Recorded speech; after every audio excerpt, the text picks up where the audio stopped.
नाज़रीन तव्हांखे हिकु अहम ख़बर खां आगाह कंदा हलूं त डिस्ट्रिक्ट बार एसोसिएशन जामशोरो जो ॿियो जनरल बॉडी जो इजलास अॼु 11/9/2021 ते 11 बजे खां शुरू थियो, जंहिंजो इख़्तिताम 3 बजे थियो आहे। जी नाज़रीन, रिपोर्ट लियाकत अली चांडियो मुताबिक़ इजलास में एडवोकेट समीना आराई जेका वाइस प्रेसिडेंट हुई डिस्ट्रिक्ट बार एसोसिएशन जामशोरो जी, उन जे ख़िलाफ़ कंप्लेन हुई। एडवोकेट समीना आराई जंहिंजे ख़राब रवैये ऐं सीनियर एडवोकेट अली रज़ा मेमण सां मसलो पैदा करण ऐं सीनियर एडवोकेट्स के गैर कानूनी शोकास मोकिले कानून जी लताड़ कई आहे। इजलास में फुल फोरम जी मेजॉरिटी सां इहो फ़ैसिलो करे एडवोकेट समीना आराई खे वाइस प्रेसिडेंट जे उहिदे तां हटायो वियो आहे। जी नाज़रीन, एडवोकेट समीना आराई खे वाइस प्रेसिडेंट जे उहिदे तां हटायो वियो आहे। याद रहे त ही सर्द जंग डिस्ट्रिक्ट बार एसोसिएशन में 2-3 महीननि खां हलंदड़ हुई ऐं इन खां पहिरीं एडवोकेट समीना आराई जे ख़िलाफ़ डिस्ट्रिक्ट बार एसोसिएशन जी बॉडी फ़ैसिलो करे एडवोकेट समीना आराई जी मेंबरशिप मुअतल कई। इन खां पोइ advocate Samina Arain Sindh bar council मां ऑर्डर सस्पेंड कराए पंहिंजी मेंबरशिप बहाल कराए वापसि आई ऐं इन खां पोइ district bar association Jamshoro Pakistan bar council में अपील दाख़िल करे एडवोकेट समीना आराई खे ॿीहर मेंबरशिप तां मुअतल करे छॾियो आहे। जी नाज़रीन, वधीक ॾिसंदा आख़िर में इजलास जो ही झलकियो। बार असांजो घर आहे, असां जेतिरो बच्चनि खे नथा ॾियूं हित था ॾियूं। हिन बार सां असांजी इज़त सालायल आहे, हिन बार सां असांजी रोज़ी गॾियल आहे, हिन बार सां असांजो आबरू आहे, हिन बार सां असांजी शोहरत आहे, हिन बार सां असांजो जियापो आहे, हिन बार सां असांजी सुञाणप आहे।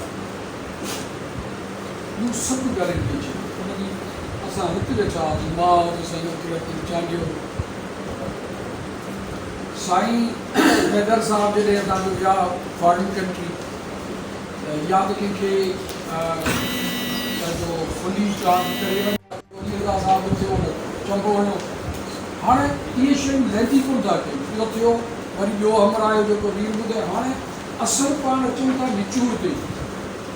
इन 2-3 महीननि जी जंग में माई खे 100 चकर चांस ॾिनो, 100 चकर, हिकिड़ो चकर बि न। अलाह माई जो रुतबो वीर न वधीक कोन्हे, माई जो रुतबो रियाज़त सां वधीक कोन्हे, माई जो रुतबो जवाब खां वधीक कोन्हे। तो बार में माफ़ी वरितियूं न सभिनी, त पाण गवाह आहियो। रियाज़त साहब आई पहिरीं इलेक्शन जेको मां दादू जी मुखालफ़त करे फाटक ते मिले थो, रियाज़त साहब हींअर आज़ाद मुंहिंजी ग़लती। मसइलो इहो आहे जेका मां तव्हांखे एडवाइस कंदुसि या रिक्वेस्ट कंदुसि, तव्हां ख़ुदि मुख़्तियार आहियो।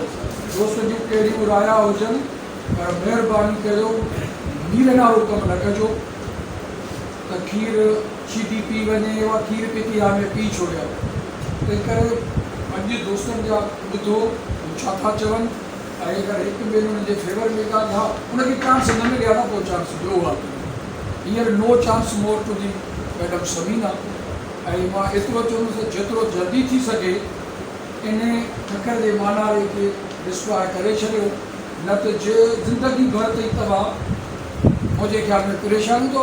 ऐं हिकिड़ी ॿी एडिशनल ॻाल्हि वटि कंहिं मुंहिंजे सीनियर दोस्त उनजे माइटनि खे बि चयो, कंहिं मुंहिंजे सी नालो नथो खणा, थी सघे कुझु दोस्तनि खे ख़बर हुजे, जी बाबा असां खां ॻाल्हि करिणी आहे, असांखे पाण थपड़ूं था पवनि। पोइ जेको पाण थपड़ूं खाई था पंहिंजा घर भापी मोटनि, ऐं मुंहिंजो इहो ई आहे त महिरबानी करे जल्दी डिस्पोज कयो जांच कई।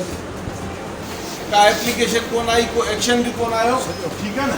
ऐं थियो ईअं त ॿिए ॾींहं ते 4 दोस्तनि खे शौक़ात ताईं मेंबरशिप छो न ख़तमु थी वञे, उनमें इंक्लूडिंग असांजो ख़ालिद हो। 4 दोस्त बाडी जा मेंबर आहिनि, भला बाडी जा मेंबर में सदर खणी कोन्हे त भला बाडी जी मीटिंग सलाए वेहे, बाडी जे मेंबरनि खे शौक़ात थो ॾिजे, अची वियो दोस्तनि मीटिंग कई, वरी उहो इशू थियो। 4 ॾींहंनि खां पोइ मूंखे नोटिस मिलियो, कोई फ़ैसिलो कहिड़ी कैपेसिटी में वेही हल करायो त मिसकैंडेट थियो आहे, जवाब ॾे, मां जवाब बि करंदो, उहो मामिलो थियो। Now this issue is as मां मुंहिंजी नज़र में मैडम हिन वक़्तु जेको पंहिंजी बार सां मुखातिब थिए, नायब सदर आहे, उहो कमु कोन्हे। बार सां इंटरेक्शन थिए, उहो कमु कोन्हे। कंहिंसां ॻाल्हि ॿोल थिए, कंहिंखे पंहिंजो मौक़ो ॿुधाइजे, मूंखे गिल्टी फील कराए, हिनखे फील कराए, ईअं कोन्हे।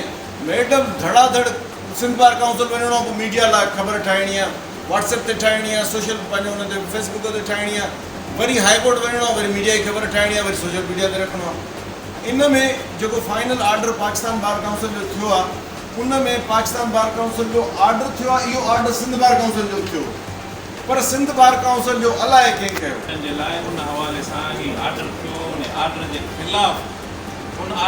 ख़िलाफ़ जेको आहे सो सिंध बार काउंसिल मक़सदु उहो रिकॉल कयो।